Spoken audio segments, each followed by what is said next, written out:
వీళ్ళే కొంత డబ్బులు ఇచ్చేసారు. వాళ్ళు ఎంత అమ్ముకుంటున్నారో చూస్తున్నారు. 10కో 12కో అమ్ముకుంటున్నారు అనుకోండి కేజీ. ఆ డబ్బులు ఏదో వీళ్ళే ఇచ్చేస్తారు.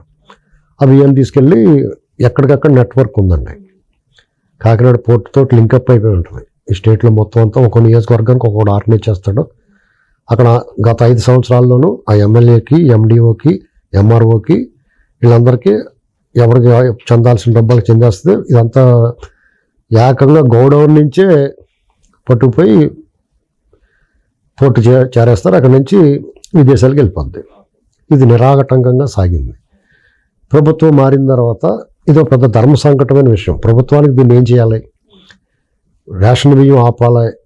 మొత్తానికి ఆ బియ్యం స్కీమ్ తీసేద్దామంటే ఆ ప్రొక్యూర్మెంట్ ఆగిపోద్ది. ప్రొక్యూర్మెంట్ ఆగిపోతే రైతులు దెబ్బ తగులుతుంది. కరవమంటే కప్ప కోపం, విడవమంటే పాము కోపం అనేటువంటి ధర్మ సంకటం వచ్చి పడింది. సరే, దీన్ని ఇలాగే ప్రొక్యూర్ చేసేద్దామంటే వీళ్ళు రూపాయికి వస్తుంది కాబట్టి 10 రూపాయలకి అమ్మేసుకుని వీళ్ళకి ఇచ్చేస్తున్నారు. స్మగ్లింగ్ చేస్తూ ఉన్నారు. ఆ స్మగ్లింగ్ ఆపేస్తే కూడా ప్రమాదం మనకి. ఆ బియ్యం ఏం చేసుకోవాలో తెలియని పరిస్థితి ఉంటుంది.